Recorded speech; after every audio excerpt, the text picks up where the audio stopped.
Thanks for sitting down Thank with you. us. How do you sum up 2025, wins and losses? Well, I think it's been a good year. I think it's been a good year for Ohio. We continue to bring businesses in. We're creating a lot of jobs in Ohio. And my focus remains on allowing people to live up to their full potential. So we put a great emphasis on teaching reading, the science of reading. Fran and the Dolly Parton Imagination Library expanded that. Now, when your child is born in the hospital, you can now check a box, and your child will get, over the next 5 years, 60 books from the Dolly Parton Library free.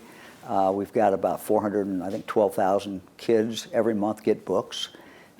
Mental health, which remains a big concern. We're making progress in building a mental health system.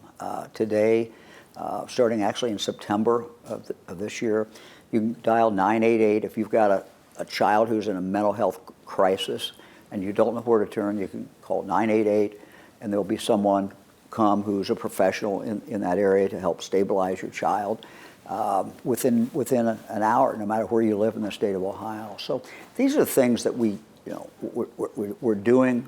Things are moving forward, but we got to continue to provide opportunities for people. Any losses or big frustrations from 2025? Well, I mean, there's always things that you would have liked to have gotten done. I mean, for example, we were able to get the distracted driving a couple years ago done, and we've had huge success. We've cut the death rate down by 11%, which is massive. Really, the next step is in regard to seat belts. If we could get more people using seat belts in the state of Ohio, we could significantly reduce the death rate even further. Kind of a sobering statistic. Most people wear their seat belts, it's 80-some%, but some don't. And if you look at the fatal accidents in Ohio, half of them involve someone who did not have a seat belt on. So you can just see it's a very disproportionate amount of people who die because they don't have a seat belt on. So there's always disappointment. There's always things you don't get done. And as we look forward to the next year, a lot of it is continuing to build that mental health system in the state, make it more available to people, making sure our young people in high school, for example, career tech, we continue to have opportunities in the area of career tech for them, but also if they want to go to college, having opportunities there. We're going to continue the scholarship that we created. If you're in the top 5% of your graduating class now, whether you grew up in Gallia County or whether you grew up in Dayton or whatever school system, if you're in the top 5% of your graduating class, you get $5,000 for 4 years, $20,000. And you can take that to any college in Ohio, either an independent school or one of the state universities. So these are things we're going to continue to do and continue to bring jobs into Ohio. Property tax has been a hot topic this year. What do you personally support as far as property tax relief for property owners in Ohio? Well, we put together a working group, and it was very diverse. We had superintendents on there who obviously are worried about schools, but we also had auditors on there and other people who were seeing the impact that some of the dramatic spikes in real estate taxes have on people. They came back with recommendations. A lot of those recommendations were contained in 5 separate bills that I now have on my desk. We're going through those, but they look pretty good. We'll have an announcement about that shortly. But those bills, I think, will give some immediate relief, but they'll also give some long-term relief as well. And the whole goal is to don't have a situation where we sometimes have today. My wife's sister is a realtor, and she tells us about there's some people who are having to sell their house.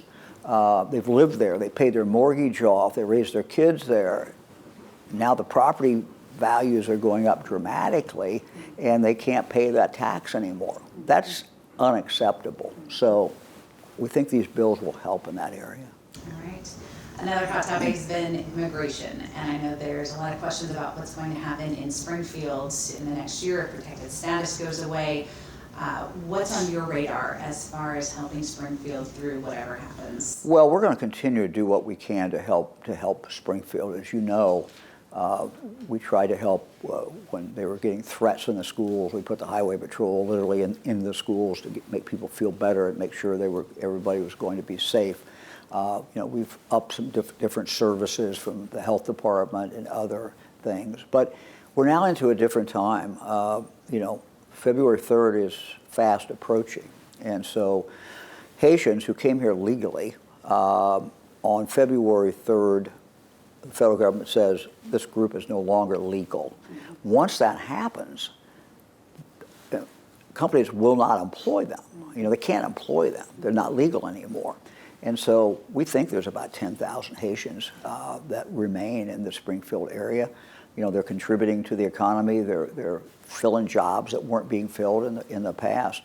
But instantly, one day, all that is going to fundamentally change. So frankly, I have big concerns about that. Is there a plan in place? There's really not much that we can do. This is a decision by the federal government. I wish they weren't making that decision. I think that, it's one thing to get rid of someone who is a criminal. Let's get rid of them. Take them out. Send them somewhere else.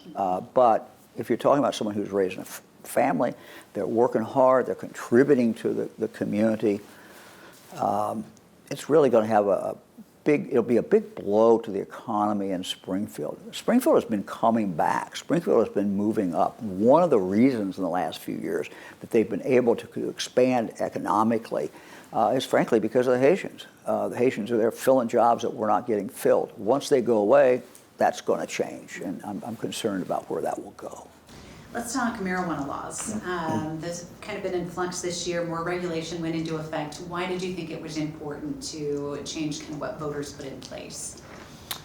Well, there really hasn't been a dramatic change in it. I mean, one of the things that I felt was important is that when you walk down the street in Dayton or Cincinnati or wherever, you got your 5-year-old or 6-year-old with you. In my case, my grandchildren. They shouldn't have to smell marijuana. They're being forced to smell that. So there's some restrictions on it. But look, the voters voted to legalize marijuana, and so we have tried to be consistent in following that. And that is not going to be changed. Where we really saw a problem was not with marijuana. We saw a problem with hemp. Hemp, by definition, has much less THC. But what we're seeing is that people were basically juicing that up so that it was a high level of THC, but using the fact that it's hemp, as a way to skirt the law. And so today, we've seen more kids in the last year go into the emergency room at Dayton Children's, for example, because they've ingested some of that juiced up hemp. You can go into a gas station and you can buy the gummies today. There's no regulation over them. So finally, the legislature has presented me a bill that I'm going to sign that basically says we'll treat this juiced up hemp like we're going to treat marijuana, and it has to be regulated. It has to be sold in a place that has been approved. Seems to me to make sense. Okay. This next question is actually for a story another reporter is working on, so I'm going to read it so I make sure I get exactly what they're looking for. Kratom in Ohio. You signed an executive order making synthetic kratom illegal. The Ohio Board of Pharmacy issued an emergency rule banning most kratom-related products. What risk does kratom present for people in Ohio, and why were these important steps? Kratom is a real problem. I've talked to parents who've lost children who have died because of kratom. Again, no real regulation on it. It was time to put some regulation on it. So I asked the pharmacy board to list it as a drug that is not acceptable to be sold. We kept, though, the whole idea of the natural kratom before it's changed. There's a lot of people who say, well, it's okay. So I've asked the pharmacy board, hold hearings on it. Bring people in. Let's do what we do in a democracy, in a republic like ours, and let's hear from people, hear from experts, hear from families to talk about, the, quote, natural kratom. So that will take place over the next few months. What concerns you the most about natural kratom? Still dangerous. In my opinion, we should ban it. But I know that there are some people who, have opposite opinion. It was much easier in regard to synthetic. There's pretty much unanimous that this is a problem.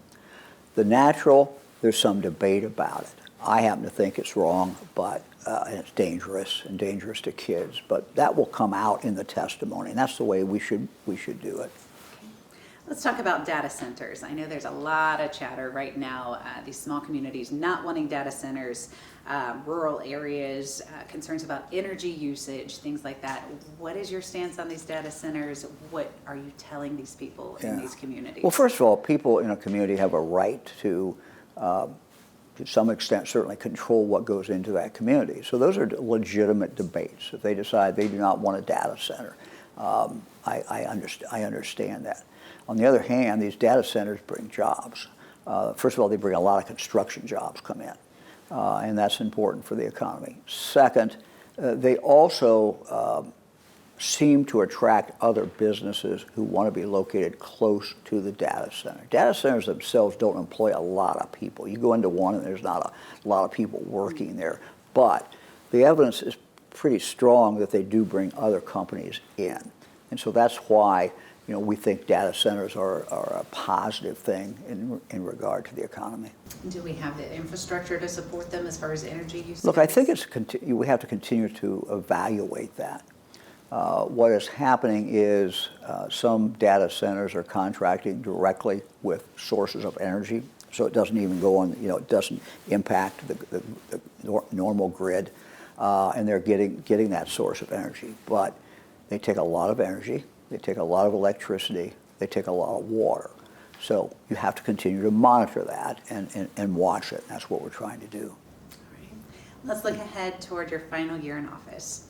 If we're sitting down 5 years from now, what do you hope that Dayton specifically looks like economically, and what are you going to be doing in your last year to get us there? Yeah. I mean, I was working actually a couple of days ago on a project in Dayton.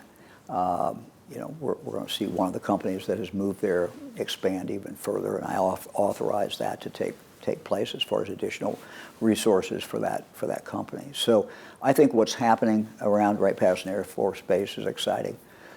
We've doubled the number of people go in the gate every single day. It's 38,000 people, I think, who go in. As a result of that, not only do you have all those jobs, but you also have companies that are building outside the gate, sometimes inside the gate, of Wright-Pat. So that's really a big driver of economic growth in Dayton. So I'm very optimistic about the future of the Miami Valley. Miami Valley, I think, is going to continue to be very hot. Our focus, again, has to be making sure that the young people who are growing up, whether they're in Dayton or in Miami County or wherever they are in the Miami Valley, that these kids have the opportunity to learn how to read, that they're being taught by teachers who have been taught the best method, which is the science of reading, that we focus on early childhood development, that when kids get into high school, we give them more choices in regard to career tech. They can go that way, they can go to colleges, or in some cases, they do both. They go into career tech, and then they move on to college. So again, we have to continue to expand those opportunities, and we will do that. Infrastructure is a big part of that as well when it comes to economic development. So from roads to broadband, what do you want to see in this final year, trying to get that in place? We've got to keep up with our infrastructure. I'm proud of the infrastructure we have in the state of Ohio. It's enabled us to grow. From our highways to the progress we're making in regard to the internet availability. But we have a ways to go. We have to keep doing it. If you talk about roads, one of the concerns that we're going to have to face is that if you go back when I took office, the money that we were generating for our roads from the gasoline tax, compared to where we are today, that money buys about 30% less than it bought then. We've seen tremendous inflation in regard to road construction, road repair. So it's something that I think Ohioans are going to have to continue to watch. And one of the things I'm going to do in the next few months is go public and explain this and talk about exactly where we are with that money for our roads. But having good roads is important. We are sort of the epicenter in some respects of the whole country. Within a day's drive, we got 60% of the population of the whole country and 60% of the population of Canada within a day's drive. So we're situated, we're lucky, we're situated very, very well, but we got to keep our roads up. This coming year is the end of the DeWine administration. Jim Tressel's not running, John Huston's in the Senate. you and Vivek are very different, and he's not been a part of the administration. Moving forward, even if the Republican Party keeps the governor's seat, what are you hoping will continue on as your legacy of your administration under whoever is in there? Well, first of all, I'm very proud of what John Houston has done. Some of the things he's done have been kind of behind the scenes, but when the big, beautiful bill went through, he made sure that Ohio was taken care of in that bill. So he understands what goes on in Ohio, and he's taken that knowledge to Washington, so he's done a phenomenal job. I'm just getting to know Vivek Ramaswamy. We've had, I think, 3 meetings right here. They've been beneficial to me. I hope they've been beneficial to him. I think, whoever is governor, we have to continue to focus on our people. We have to continue to bring jobs into Ohio. We have jobs in Ohio, which is something that gives us a competitive advantage versus other states. If you look at where we're ranked, 7 straight years, Site Selection Magazine has put us 1, 2, or 3, the top 3 as far as places where businesses are coming. If you look at what CNBC came up with a few months ago, they ranked us first in the Midwest as far as places to start businesses, 5th in the whole nation. So you got to keep doing that. You got to keep doing that. But you have to also remove barriers for people who want to live up to their own dream. People can't live up to their own American dream, whatever that is, unless you remove barriers. One of the barriers is mental health. We have to keep focusing on mental health, which we're doing. We have to focus on early childhood education, early childhood development. I mean, these are kind of basic things that we've made a lot of progress, and we can be very, very proud, but you can't let up. You got to keep doing it. When people look back on the DeWine administration, what do you hope that they remember? Well, what I hope they remember is that we focus on our people. We know that the greatest asset Ohio has is our people, and we've taken the steps to really realize that, make sure everybody can live up to their full God-given potential. That's what I hope they remember. All right. And your top priority for the next year? Really continue to finish what we've been doing. Former Governor Jeb Bush gave me a clock. It's a countdown clock. It shows how many hours and days are left. And it's up on my desk, and every day I get a chance to look at that. And that just kind of, reminds me that time is finite, and we have a lot of things to do. So we're going to keep moving. Do you have any idea what's next for you and Fran? No, I don't. No, we've got, as you can see from the fireplace there, we've got 28 grandkids, and so most of them live in Ohio. A lot of them live very close to us, and our life is really throughout our marriage has been centered on our kids, now our grandkids, as well as what we do in public office. Public office will end for me, but we'll continue to really focus on our family. What goes through your heart when you think about public office ending for you? Well, it's very different. It's going to be a very different thing. What I've enjoyed about being in public office is when you see a problem, you get a chance to work on it. Doesn't mean you always fix it, but you get a chance to make some progress on it. And, that's an ability that, because the people have given me that opportunity in many different offices, starting when I was a county prosecuting attorney in Greene County, they've given me the opportunity to make a difference. So I will miss that. I will miss the ability to see a problem and say, gee, I want to go help work on that.